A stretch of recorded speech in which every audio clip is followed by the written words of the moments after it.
Administrative law, प्रशासनिक विधि, वह कानून है जो सरकारी अधिकारियों और विभागों के कार्यों, शक्तियों और कर्तव्यों को नियंत्रित करता है। यह बताता है कि सरकार कैसे काम करेगी और नागरिकों के अधिकारों की रक्षा कैसे होगी। सरल शब्दों में, यह कानून सरकार को नियंत्रित करता है ताकि वह अपने अधिकारों का गलत उपयोग न करे। प्रकृति, नेचर, यह लोक विधि का भाग है, सरकार और नागरिकों के संबंधों से जुड़ा है। यह लचीला और विकसित होने वाला कानून है। यह कानून के शासन, रूल ऑफ लॉ, को लागू करता है और नागरिकों को न्याय दिलाने के उपाय देता है। क्षेत्र, स्कोप, इसमें प्रत्यायोजित विधि, डेलीगेटेड लेजिस्लेशन, प्रशासनिक कार्य, न्यायालयों द्वारा नियंत्रण, प्रशासनिक न्यायाधिकरण, प्राकृतिक न्याय के सिद्धांत और सरकार की जिम्मेदारी शामिल हैं। महत्व, यह नागरिकों को सुरक्षा देता है, सरकार को जवाबदेह बनाता है और न्याय सुनिश्चित करता है। उदाहरण, केस मनेका गांधी केस 1978 में सुप्रीम कोर्ट ने कहा कि सरकार किसी व्यक्ति के खिलाफ कार्रवाई करते समय उचित प्रक्रिया और निष्पक्षता का पालन करे। इसका मतलब है कि सरकार भी कानून से ऊपर नहीं है। निष्कर्ष, प्रशासनिक विधि आधुनिक राज्य में बहुत आवश्यक है क्योंकि यह सरकार और जनता के बीच संतुलन बनाकर न्याय और निष्पक्षता सुनिश्चित करती है। प्रशासनिक विधि का विकास आधुनिक समाज की आवश्यकताओं के कारण हुआ। जैसे जैसे सरकार के कार्य बढ़े, वैसे वैसे उन्हें नियंत्रित करने के लिए कानून की जरूरत पड़ी। मुख्य कारण: आय, कल्याणकारी राज्य का विकास। सरकार अब शिक्षा, स्वास्थ्य, रोजगार आदि में काम करती है। 2. सरकारी कार्यों में वृद्धि। अधिक कार्यों के कारण प्रशासनिक निकायों की आवश्यकता। 3. प्रत्यायोजित विधि। संसद सभी नियम नहीं बना सकती, इसलिए शक्तियां अधिकारियों को दी जाती हैं। 4. विशेषज्ञता की आवश्यकता। तकनीकी मामलों के लिए विशेषज्ञ जरूरी है। त्वरित निर्णय। प्रशासनिक निकाय जल्दी निर्णय लेते हैं। 6. मनमानी पर नियंत्रण। प्रशासनिक विधि अधिकारियों को सीमित करती है। 7. नागरिक अधिकारों की सुरक्षा। यह लोगों को अन्याय से बचाती है। 8. न्यायाधिकरणों का विकास, तेजी से न्याय देने के लिए। 9. कानून का शासन। सरकार भी कानून के अधीन रहती है। निष्कर्ष, प्रशासनिक विधि का विकास आधुनिक राज्य की जरूरत है। यह प्रशासन को प्रभावी बनाते हुए नागरिकों के अधिकारों की रक्षा करती है। प्रशासनिक कानून वह कानून है जो सरकार और उसके अधिकारियों के कार्यों को नियंत्रित करता है। यह सुनिश्चित करता है कि सरकार अपनी शक्तियों का उपयोग सही, न्यायपूर्ण और कानूनी तरीके से करे। इसके मुख्य स्रोत है संविधान, विधायिका द्वारा बनाए गए कानून, प्रत्यायोजित विधायन, न्यायालयों के निर्णय, परंपराएं, प्रशासनिक निर्देश और अंतर्राष्ट्रीय कानून। संविधान सबसे महत्वपूर्ण स्रोत है क्योंकि यह सरकार की शक्तियों को सीमित करता है और नागरिकों के अधिकारों की रक्षा करता है। विधायिका द्वारा बनाए गए कानून प्रशासन को अधिकार देते हैं, जबकि प्रत्यायोजित विधायन के माध्यम से प्रशासन स्वयं नियम बनाता है। न्यायालय प्रशासनिक कार्यों की जांच करते हैं और निष्पक्षता सुनिश्चित करते हैं। प्रशासनिक कानून का महत्व बहुत अधिक है क्योंकि यह सरकारी शक्तियों को नियंत्रित करता है, नागरिकों के अधिकारों की रक्षा करता है, कानून के शासन को स्थापित करता है, न्याय पाने के उपाय देता है, प्रशासन को प्रभावी बनाता है और निष्पक्षता सुनिश्चित करता है। यह कल्याणकारी राज्य के कार्यों को सही ढंग से चलाने में भी मदद करता है। उदाहरण के रूप में मनेका गांधी बनाम भारत संघ केस में सुप्रीम कोर्ट ने कहा कि सरकार को किसी भी व्यक्ति के साथ न्यायपूर्ण और उचित प्रक्रिया का पालन करना चाहिए। इस प्रकार प्रशासनिक कानून सरकार और नागरिकों के बीच संतुलन बनाकर न्याय और निष्पक्षता सुनिश्चित करता है। यह कथन बताता है कि प्रशासनिक कानून सरकारी अधिकारियों की मनमानी शक्तियों पर नियंत्रण रखता है। मनमानी शक्ति का मतलब है बिना नियम और निष्पक्षता के अपने अनुसार निर्णय लेना। आधुनिक कल्याणकारी राज्य में प्रशासनिक अधिकारियों को कई कार्य करने के लिए व्यापक अधिकार दिए जाते हैं, जिनका दुरुपयोग भी हो सकता है। इसीलिए प्रशासनिक कानून आवश्यक है। यह कानून के शासन को लागू करता है, जिससे कोई भी कानून से ऊपर नहीं होता। यह प्राकृतिक न्याय के सिद्धांतों को लागू करता है, जैसे दोनों पक्षों को सुनना और पक्षपात से बचना। न्यायालयों के पास न्यायिक समीक्षा की शक्ति होती है, जिससे वे गलत प्रशासनिक कार्यों को रद्द कर सकते हैं। अधिकारियों को अपने निर्णयों के कारण बताने होते हैं, जिससे पारदर्शिता बढ़ती है। नागरिकों को रिट्स के माध्यम से न्याय पाने का अधिकार मिलता है। विधायिका और संस्थाएं जैसे लोकपाल भी प्रशासन पर नियंत्रण रखते हैं। मनेका गांधी बनाम भारत संघ केस में सुप्रीम कोर्ट ने कहा कि सरकार को कोई भी कार्य न्यायपूर्ण और उचित प्रक्रिया के अनुसार करना होगा और बिना सुनवाई के किसी के अधिकार नहीं छीने जा सकते। इस प्रकार प्रशासनिक कानून सरकारी शक्तियों पर नियंत्रण रखकर नागरिकों के अधिकारों की रक्षा करता है और न्याय तथा निष्पक्षता सुनिश्चित करता है। ड्रॉट एडमिनिस्ट्रेटिव एक फ्रेंच शब्द है जिसका अर्थ प्रशासनिक कानून होता है। यह फ्रांस में विकसित एक विशेष कानून प्रणाली है जो सरकारी अधिकारियों की शक्तियों और कार्यों को नियंत्रित करती है। इसकी शुरुआत फ्रेंच रेवोल्यूशन के बाद हुई, जब प्रशासनिक मामलों के लिए अलग न्यायालय बनाए गए। इनमें सबसे महत्वपूर्ण कौंसिल डेटा है। इस प्रणाली की मुख्य विशेषताएं हैं: प्रशासनिक मामलों के लिए अलग न्यायालय, सरकारी अधिकारियों के लिए विशेष नियम, राज्य की जिम्मेदारी और न्यायालयों द्वारा विकसित कानून। 1873 के ब्लैंको केस में यह तय किया गया कि सरकार अपने कर्मचारियों के कार्यों के लिए जिम्मेदार होगी और ऐसे मामलों का निर्णय प्रशासनिक न्यायालय करेंगे।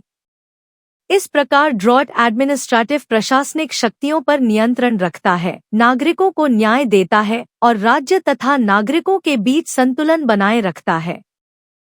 शक्ति पृथक्करण का सिद्धांत का अर्थ है कि सरकार की शक्तियों को 3 भागों में बांटा जाता है: विधायिका, कार्यपालिका और न्यायपालिका।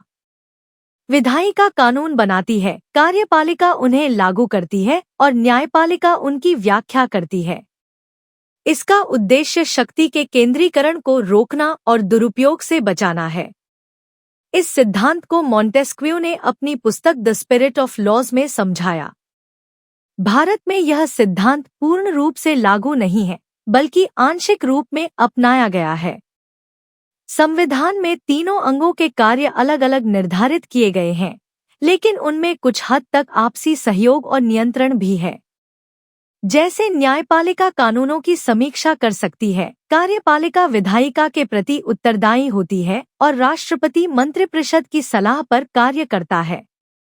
संविधान के अनुच्छेद 50, 121, 122 आदि इस विभाजन को दर्शाते हैं। केशवानंदा भारती बनाम केरल राज्य केस में सुप्रीम कोर्ट ने कहा कि संविधान की मूल संरचना को बदला नहीं जा सकता और इसमें शक्ति पृथक्करण भी शामिल है। इस प्रकार भारत में शक्ति पृथक्करण का सिद्धांत कठोर रूप में नहीं, बल्कि संतुलित रूप में लागू है, जिससे सरकार के सभी अंग अपनी सीमा में रहकर कार्य करते हैं और लोकतंत्र सुरक्षित रहता है। रूल ऑफ लॉ का अर्थ है कि कानून सर्वोच्च है और कोई भी व्यक्ति कानून से ऊपर नहीं है। इसे एवी डाइसी ने समझाया था। इसके 3 मुख्य सिद्धांत हैं: 1. कानून की सर्वोच्चता, 2. कानून के सामने समानता, 3. न्यायालयों द्वारा अधिकारों की रक्षा। प्रशासनिक कानून में इसका योगदान यह है कि यह सरकारी शक्तियों को नियंत्रित करता है, मनमानी रोकता है और न्याय सुनिश्चित करता है। भारतीय संविधान के अनुच्छेद 14, 19, 21, 32 और 226 इस सिद्धांत को लागू करते हैं। कुछ लोग कहते हैं कि यह प्रशासनिक कानून के विकास को रोकता है, लेकिन वास्तव में यह केवल उसे नियंत्रित करता है ताकि सरकार अपनी शक्ति का दुरुपयोग न करे। डाइसी के सिद्धांत की आलोचना यह है कि यह आधुनिक प्रशासन की जरूरतों को पूरी तरह नहीं समझता और पूर्ण समानता व्यवहार में संभव नहीं है। Case Maneka Gandhi v union of India में सुप्रीम कोर्ट ने कहा कि सरकार को हमेशा न्यायपूर्ण और उचित तरीके से कार्य करना चाहिए। निष्कर्ष, रूल ऑफ लॉ लोकतंत्र की आधारशिला है जो नागरिकों के अधिकारों की रक्षा करता है और सरकार को सीमित करता है। प्रशासनिक न्यायाधिकरण एडमिनिस्ट्रेटिव ट्राइब्यूनल्स ऐसे विशेष निकाय हैं जो सरकारी मामलों जैसे नौकरी, टैक्स, श्रम विवाद का निर्णय करते हैं। ये सामान्य अदालत नहीं होते, लेकिन न्यायिक कार्य करते हैं। इनका गठन भारतीय संविधान के अनुच्छेद 323 और 323 के तहत होता है। इनमें न्यायिक सदस्य और तकनीकी सदस्य होते हैं। इनके पास सुनवाई करने, साक्ष्य लेने, गवाह बुलाने और राहत देने की शक्ति होती है। इनके विकास के कारण है सरकार के बढ़ते कार्य, तकनीकी मामलों की जरूरत, अदालतों में देरी, सस्ता और तेज न्याय। इनकी विशेषताएं हैं विशेष क्षेत्र में काम, सरल प्रक्रिया, विशेषज्ञ सदस्य, कम खर्च और तेज निर्णय। अदालत और न्यायाधिकरण में अंतर यह है कि अदालतें सामान्य और औपचारिक होती हैं, जबकि न्यायाधिकरण विशेष और लचीले होते हैं। Case L Chandra Kumar v union of India में सुप्रीम कोर्ट ने कहा कि न्यायाधिकरण के फैसले को हाई कोर्ट में चुनौती दी जा सकती है, यानी अदालत सर्वोच्च है। निष्कर्ष, प्रशासनिक न्यायाधिकरण तेज और सस्ता न्याय देते हैं, लेकिन अंतिम नियंत्रण अदालतों के पास रहता है। पब्लिक कॉरपोरेशन वह सरकारी संस्था होती है जिसे संसद या राज्य विधानमंडल के विशेष कानून द्वारा बनाया जाता है। यह सरकार के स्वामित्व में होती है, लेकिन एक अलग कानूनी पहचान रखती है और व्यापारिक तरीके से काम करती है। इसका मुख्य उद्देश्य जनता को सेवाएं देना होता है, जैसे LIC और FCI। इसकी महत्ता इसलिए है क्योंकि यह आवश्यक सेवाएं प्रदान करती है, आर्थिक विकास में मदद करती है, रोजगार देती है और केवल लाभ नहीं बल्कि जनहित पर ध्यान देती है। इसकी विशेषताएं हैं कानून द्वारा स्थापना, अलग कानूनी अस्तित्व, सरकारी स्वामित्व, वित्तीय स्वतंत्रता, संचालन में लचीलापन, संसद के प्रति जवाबदेही और बोर्ड द्वारा प्रबंधन। इसकी देनदारियां भी होती हैं, जैसे अनुबंधीय देनदारी, टॉट, गलत कार्य की देनदारी, कानूनी नियमों का पालन और वित्तीय जिम्मेदारी। सरकार सामान्यतः सीधे जिम्मेदार नहीं होती। उदाहरण के रूप में LIC के केस में कोर्ट ने कहा कि यदि संस्था गलती करती है तो उसे मुआवजा देना होगा। इसलिए पब्लिक कॉरपोरेशन सरकारी नियंत्रण और व्यापारिक दक्षता का संतुलन बनाकर समाज की सेवा करती है और कानून के प्रति जवाबदेह रहती है। पब्लिक कॉरपोरेशन पर नियंत्रण इसलिए रखा जाता है क्योंकि ये सरकारी धन का उपयोग करती हैं और जनता की सेवा करती हैं। नियंत्रण का मतलब है इनके कार्यों को सही दिशा में रखना और गलत कामों को रोकना। यह मुख्यतः संसद, सरकार और न्यायालय द्वारा किया जाता है। प्रारंभिक नियंत्रण प्रीलिमिनरी कंट्रोल वह होता है जो संस्था के शुरू होने से पहले किया जाता है। इसमें कानून द्वारा स्थापना, उद्देश्य तय करना, पूंजी निर्धारण, नियम बनाना और अधिकारियों की नियुक्ति शामिल होती है। इससे संस्था सही आधार पर शुरू होती है। न्यायिक नियंत्रण जुडिशियल कंट्रोल अदालतों द्वारा किया जाता है ताकि संस्था कानून के अनुसार काम करे। यदि संस्था अपनी सीमा से बाहर काम करे, किसी के अधिकारों का उल्लंघन करे या गलत निर्णय ले, तो अदालत उसे रोक सकती है और मुआवजा भी दिला सकती है। अदालतें रिट, न्यायिक समीक्षा और क्षतिपूर्ति जैसे उपायों का उपयोग करती हैं। इस प्रकार प्रारंभिक नियंत्रण संस्था की सही स्थापना सुनिश्चित करता है और न्यायिक नियंत्रण उसके कार्यों को कानून के अनुसार बनाए रखता है, जिससे जनता के अधिकार सुरक्षित रहते हैं। डेलीगेटेड लेजिस्लेशन का मतलब है कि संसद या विधानमंडल मुख्य कानून बनाता है और उसके तहत नियम बनाने की शक्ति प्रशासनिक अधिकारियों को दे देता है। आसान शब्दों में, संसद ढांचा बनाती है और बाकी छोटे छोटे नियम सरकार बनाती है। इसकी जरूरत इसलिए होती है क्योंकि संसद के पास समय कम होता है। तकनीकी विषयों में विशेषज्ञता चाहिए और नियमों में लचीलापन जरूरी होता है। भारत में संसद अपनी सभी शक्तियां नहीं दे सकती। वह केवल छोटे और तकनीकी मामलों की शक्ति दे सकती है, लेकिन मूल नीति और सिद्धांत खुद ही तय करने होते हैं। यानी आवश्यक विधायी कार्य, एसेंशियल लेजिस्लेटिव फंक्शन, कभी भी सौंपा नहीं जा सकता। दिल्ली लॉज एक्ट केस में सुप्रीम कोर्ट ने कहा कि संसद को दिशा निर्देश देने होंगे, बिना सीमा के शक्ति नहीं दी जा सकती। इस प्रकार डेलीगेटेड लेजिस्लेशन जरूरी तो है, लेकिन उस पर नियंत्रण भी उतना ही जरूरी है ताकि शक्ति का दुरुपयोग न हो। भारत में डेलीगेटेड लेजिस्लेशन का विकास कई कारणों से हुआ है, जैसे संसद पर काम का बोझ, तकनीकी विषयों की जटिलता, कल्याणकारी राज्य की अवधारणा, नियमों में लचीलापन, आपात स्थिति और स्थानीय आवश्यकताएं। इसलिए सरकार को छोटे छोटे नियम बनाने की शक्ति देनी पड़ी। इसके फायदे हैं समय की बचत, विशेषज्ञों द्वारा नियम निर्माण, लचीलापन, जल्दी निर्णय और कानून का सही क्रियान्वयन। डेलीगेटेड लेजिस्लेशन अनिवार्य है, इस कथन का मतलब है कि इसे टाला नहीं जा सकता। इसके पक्ष में तर्क है कि आधुनिक शासन में यह जरूरी है, लेकिन इसके खिलाफ तर्क भी हैं, जैसे शक्ति का दुरुपयोग, पारदर्शिता की कमी, लोकतंत्र पर खतरा और अधिक शक्ति देना। अंत में यह कहा जा सकता है कि डेलीगेटेड लेजिस्लेशन आवश्यक तो है, लेकिन इस पर नियंत्रण भी जरूरी है ताकि शक्ति का दुरुपयोग न हो और लोकतंत्र सुरक्षित रहे। कंडीशनल लेजिस्लेशन वह होता है जिसमें विधानमंडल पूरा कानून बना देता है, लेकिन उसका लागू होना किसी शर्त पर निर्भर करता है जिसे प्रशासनिक अधिकारी तय करते हैं। यानी सरकार केवल यह तय करती है कि कानून कब और कहां लागू होगा। दूसरी तरफ डेलीगेटेड लेजिस्लेशन में विधानमंडल कुछ कानून बनाने की शक्ति प्रशासन को दे देता है ताकि वे नियम और विवरण बना सकें। मुख्य अंतर यह है कि कंडीशनल लेजिस्लेशन में कानून पूरी तरह तैयार होता है और प्रशासन केवल उसे लागू करता है, जबकि डेलीगेटेड लेजिस्लेशन में प्रशासन को नियम बनाने की शक्ति मिलती है। इसलिए कंडीशनल लेजिस्लेशन में कार्यान्वयन होता है और डेलीगेटेड लेजिस्लेशन में आंशिक कानून निर्माण होता है। डेलीगेटेड लेजिस्लेशन पर नियंत्रण जरूरी है क्योंकि यह प्रशासनिक अधिकारियों द्वारा बनाए गए नियम होते हैं। संसद यह सुनिश्चित करती है कि इन नियमों का दुरुपयोग न हो। संसदीय नियंत्रण दो प्रकार से होता है।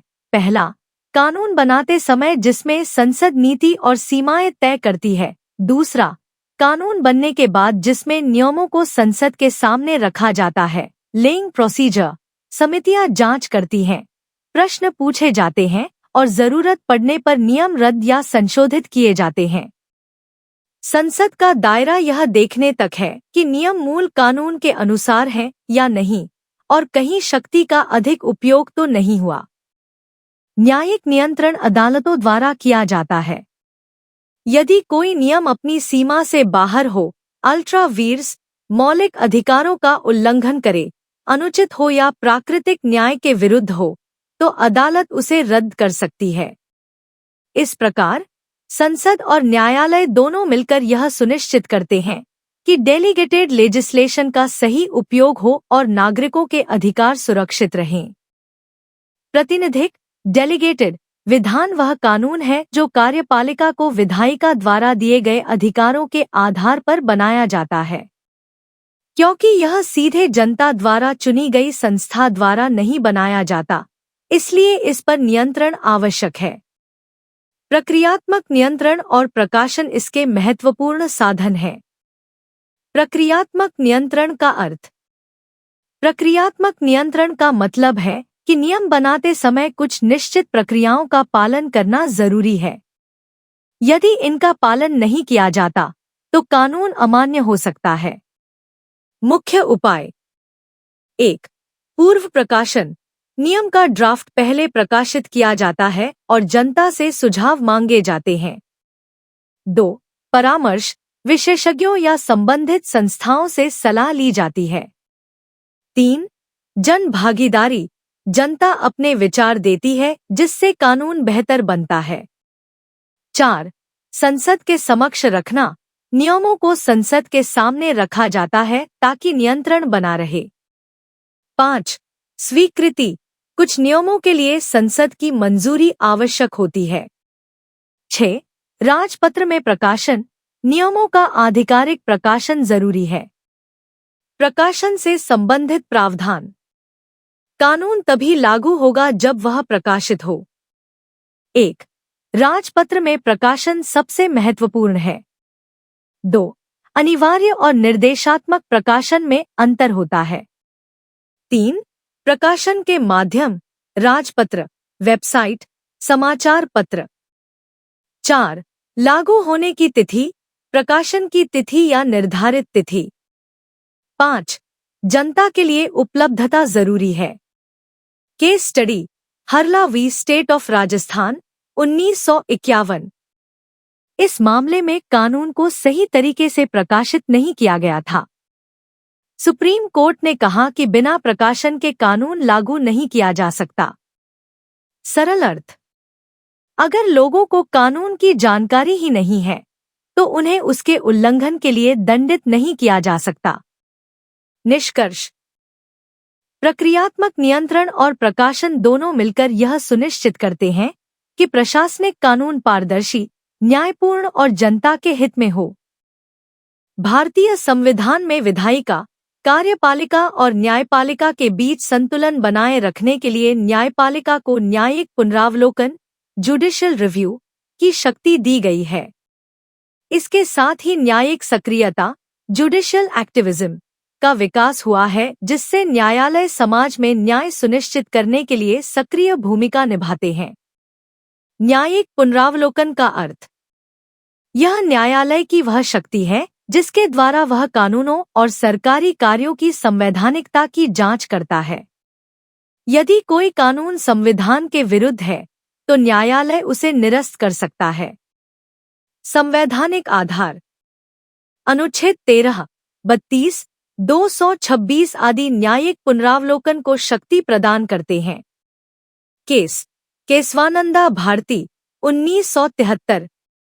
इसमें सुप्रीम कोर्ट ने कहा कि संसद संविधान में संशोधन कर सकती है, लेकिन उसकी मूल संरचना को नष्ट नहीं कर सकती।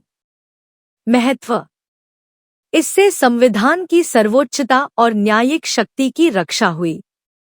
न्यायिक सक्रियता, जुडिशियल एक्टिविज्म, यह वह स्थिति है जब न्यायालय सक्रिय होकर लोगों के अधिकारों की रक्षा करता है और न्याय सुनिश्चित करता है। विशेषताएं, जनहित याचिका, PIL, कमजोर वर्गों की रक्षा, कानून की विस्तृत व्याख्या। केस मनेका गांधी, 1978।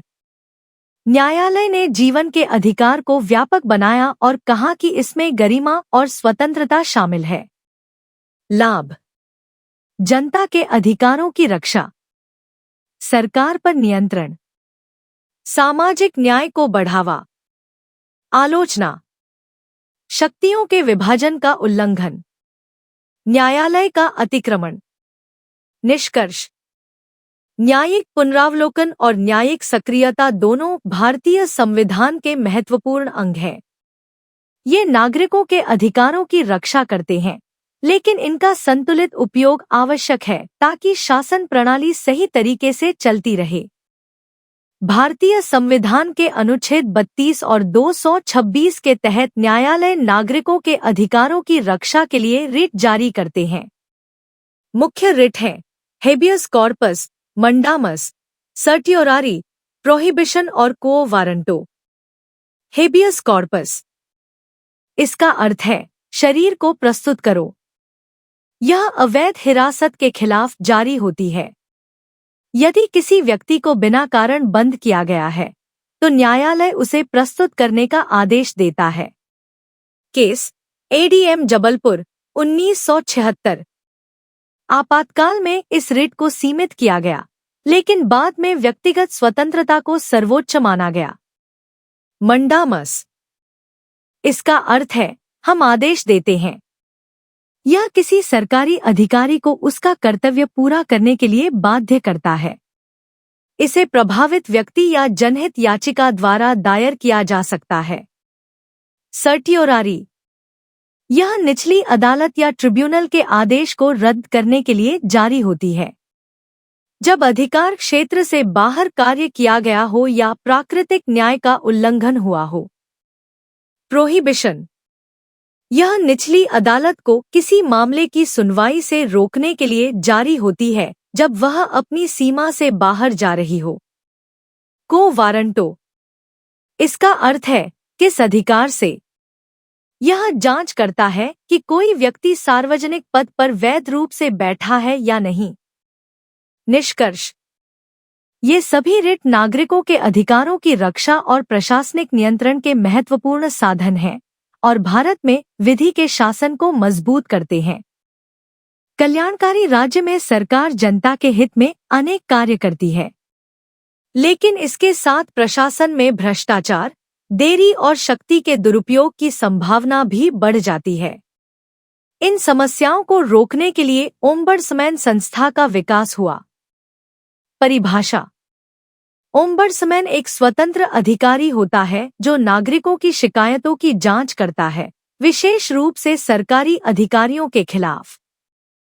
सरल अर्थ, यह प्रशासन पर नजर रखने वाला एक प्रहरी, वॉचडॉग है जो जनता को न्याय दिलाता है। विशेषताएं, स्वतंत्र और निष्पक्ष, प्रशासन की जांच करने की शक्ति, सस्ता और सरल उपाय, जनता के लिए सुलभ, कल्याणकारी राज्य में योगदान। 1. नागरिकों के अधिकारों की रक्षा। 2. प्रशासनिक दुरुपयोग पर नियंत्रण। 3. सुशासन को बढ़ावा। 4. सस्ता और त्वरित न्याय। 5. जनता का विश्वास बढ़ाना। 6. पारदर्शिता और जवाबदेही सुनिश्चित करना। 7. प्रशासनिक सुधार में सहायता। उदाहरण, भारत में लोकपाल और लोकायुक्त इसी प्रकार की संस्थाएं हैं जो भ्रष्टाचार की जांच करती हैं। मूल्यांकन, लाभ, तेज न्याय, सरल प्रक्रिया, जनता के अनुकूल। सीमाएं, निर्णय बाध्यकारी नहीं, सीमित शक्तियां। निष्कर्ष, ओम्बड्समैन कल्याणकारी राज्य में एक महत्वपूर्ण संस्था है जो प्रशासन को जवाबदेह बनाती है और नागरिकों के अधिकारों की रक्षा करती है। भ्रष्टाचार को रोकने और प्रशासन को जवाबदेह बनाने के लिए भारत में लोकपाल और लोकायुक्त की व्यवस्था की गई है, जिसे लोकपाल एंड लोकायुक्तास एक्ट 2013 के तहत स्थापित किया गया। लोकायुक्त का अर्थ और अधिकार क्षेत्र। अर्थ, लोकायुक्त राज्य स्तर पर एक स्वतंत्र संस्था है जो सरकारी अधिकारियों के खिलाफ भ्रष्टाचार और दुरुपयोग की जांच करती है। सरल अर्थ, यह राज्य सरकार के कामकाज पर नजर रखने वाला प्रहरी है। अधिकार क्षेत्र, मुख्यमंत्री कुछ सीमाओं के साथ, मंत्री और विधायक, सरकारी अधिकारी, स्थानीय निकाय। कार्यक्षेत्र, भ्रष्टाचार, शक्ति का दुरुपयोग, प्रशासनिक देरी, अन्यायपूर्ण निर्णय। सीमाएं, न्यायालय के मामलों में हस्तक्षेप नहीं, निजी व्यक्तियों पर सीमित अधिकार। लोकपाल एवं लोकायुक्त अधिनियम 2013 के प्रमुख प्रावधान। 1. लोकपाल की स्थापना केंद्र स्तर पर। 2. संरचना, अध्यक्ष और सदस्य। 3. नियुक्ति, राष्ट्रपति द्वारा चयन समिति की सिफारिश पर। 4. अधिकार क्षेत्र, प्रधानमंत्री, मंत्री, सांसद, अधिकारी। 5. जांच और अन्वेषण की शक्ति। 6. अभियोजन की सिफारिश। 7. राज्यों में लोकायुक्त की स्थापना। 8. संपत्ति की घोषणा। 9. विसल ब्लोअर की सुरक्षा। 10. समयबद्ध जांच। निष्कर्ष, लोकपाल और लोकायुक्त भारत में भ्रष्टाचार के खिलाफ महत्वपूर्ण संस्थाएं हैं। ये प्रशासन में पारदर्शिता और जवाबदेही सुनिश्चित करते हैं, जिससे सुशासन को बढ़ावा मिलता है। केंद्रीय सतर्कता आयोग (CVC) भारत की एक प्रमुख भ्रष्टाचारोधी संस्था है, जो सरकार के विभागों और सार्वजनिक संस्थानों में ईमानदारी बनाए रखने का काम करती है। इसे 1964 में संथानम समिति की सिफारिश पर बनाया गया और 2003 के कानून द्वारा इसे वैधानिक दर्जा मिला। इसमें एक मुख्य सतर्कता आयुक्त और अधिकतम 2 आयुक्त होते हैं, जिन्हें राष्ट्रपति द्वारा नियुक्त किया जाता है। CVC का मुख्य काम भ्रष्टाचार की शिकायतों की जांच करवाना, CBI की निगरानी करना, सरकार को अनुशासनात्मक मामलों में सलाह देना और विसल ब्लोअर्स की सुरक्षा करना है। यह सीधे सजा नहीं देता बल्कि सलाह देता है। उदाहरण के तौर पर, एक बैंक घोटाले में CVC ने CBI से जांच करवाई और दोषी अधिकारियों पर कार्रवाई सुनिश्चित करवाई। इसकी सीमाएं भी हैं, जैसे यह केवल सलाहकारी संस्था है और जांच के लिए अन्य एजेंसियों पर निर्भर रहती है। फिर भी यह प्रशासन में पारदर्शिता और ईमानदारी बनाए रखने में महत्वपूर्ण भूमिका निभाता है। प्रॉमिसरी एस्टॉपल का सिद्धांत कहता है कि यदि कोई व्यक्ति किसी दूसरे को कोई वादा करता है और दूसरा व्यक्ति उस वादे पर भरोसा करके कोई काम कर लेता है या नुकसान उठा लेता है, तो वादा करने वाला व्यक्ति बाद में अपने वादे से मुकर नहीं सकता। यह न्याय और निष्पक्षता पर आधारित सिद्धांत है। उदाहरण के लिए, यदि A B से कहता है कि वह 1 साल तक किराया नहीं लेगा और B उस भरोसे पर घर की मरम्मत में पैसे खर्च कर देता है, तो A बाद में किराया नहीं मांग सकता। भारत में सुप्रीम कोर्ट ने इस सिद्धांत को मान्यता दी है, जैसे एंग्लो अफगान एजेंसीज केस और मोतीलाल पदमपत केस में। हालांकि यह सिद्धांत अवैध वादों या सार्वजनिक हित के खिलाफ मामलों में लागू नहीं होता। यह सिद्धांत लोगों को न्याय दिलाने और धोखाधड़ी रोकने में बहुत महत्वपूर्ण है।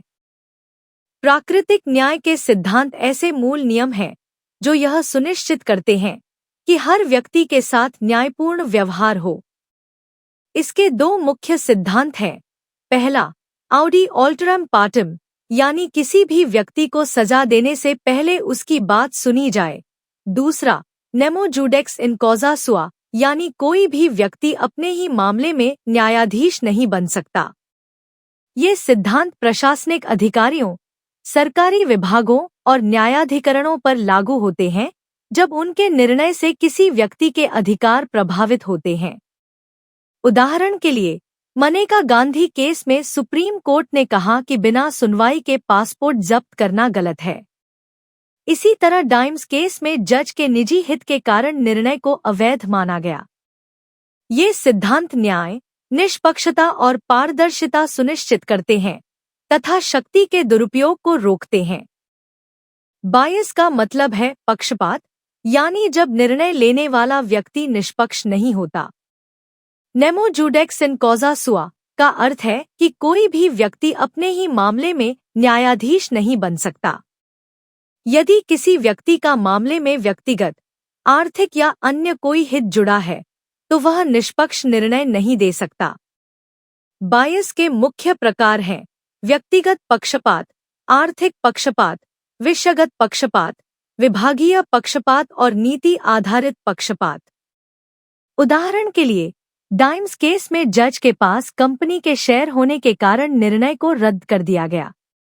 इसी तरह एक क्राइपक केस में चयन समिति का सदस्य खुद उम्मीदवार था, इसलिए उसे पक्षपातपूर्ण माना गया। यह सिद्धांत न्याय में निष्पक्षता और पारदर्शिता बनाए रखने के लिए बहुत जरूरी है। रीजन डिसीजन का मतलब है ऐसा निर्णय जिसमें कारण, रीजंस, स्पष्ट रूप से बताए गए हों। इसे स्पीकिंग ऑर्डर भी कहा जाता है, यानी केवल फैसला सुनाना ही पर्याप्त नहीं है, बल्कि यह भी बताना जरूरी है कि फैसला क्यों लिया गया।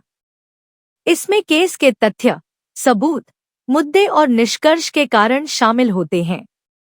यह इसलिए महत्वपूर्ण है क्योंकि इससे पारदर्शिता बनी रहती है, मनमानी फैसलों पर रोक लगती है और उच्च न्यायालयों द्वारा समीक्षा संभव होती है। सुप्रीम कोर्ट ने सिमेंस इंजीनियरिंग केस और क्रांति एसोसिएट्स केस में कहा है कि क्वासी जुडिशियल बॉडीज और ट्राइब्यूनल्स के लिए कारण बताना अनिवार्य है। बिना कारण के दिया गया निर्णय अवैध माना जा सकता है। इसलिए रीजन डिसीजन प्राकृतिक न्याय का महत्वपूर्ण हिस्सा है। राज्य की देयता लायबिलिटी का मतलब है कि सरकार अपने गलत कार्य टोट या अनुबंध कॉन्ट्रैक्ट तोड़ने पर कितनी जिम्मेदार है। टोट में पहले यह माना जाता था कि राजा गलत नहीं कर सकता, लेकिन अब भारत में सरकार को कुछ मामलों में जिम्मेदार ठहराया जाता है। यदि कार्य सॉवरेन जैसे पुलिस रक्षा है तो सरकार जिम्मेदार नहीं होती, जैसा कि कस्तूरी लाल केस में कहा गया। लेकिन नॉन सॉवरेन कार्य जैसे बस सेवा में सरकार जिम्मेदार होती है, जैसा विद्यावती केस में हुआ। नीलबती बेहरा केस में मौलिक अधिकार के उल्लंघन पर मुआवजा दिया गया। कॉन्ट्रैक्ट्स के मामले में आर्टिकल 299 के अनुसार सरकारी अनुबंध लिखित होना चाहिए, राष्ट्रपति या राज्यपाल के नाम पर होना चाहिए और अधिकृत व्यक्ति द्वारा किया जाना चाहिए। यदि ये शर्तें पूरी नहीं होती तो अनुबंध अमान्य होता है, जैसा केपी चौधरी केस में हुआ। फिर भी यदि किसी ने सरकार के लिए काम किया है तो उसे क्वांटम मेरूट के आधार पर भुगतान मिल सकता है। इस प्रकार राज्य की देयता नागरिकों के अधिकारों की रक्षा और सरकारी जवाबदेही सुनिश्चित करती है।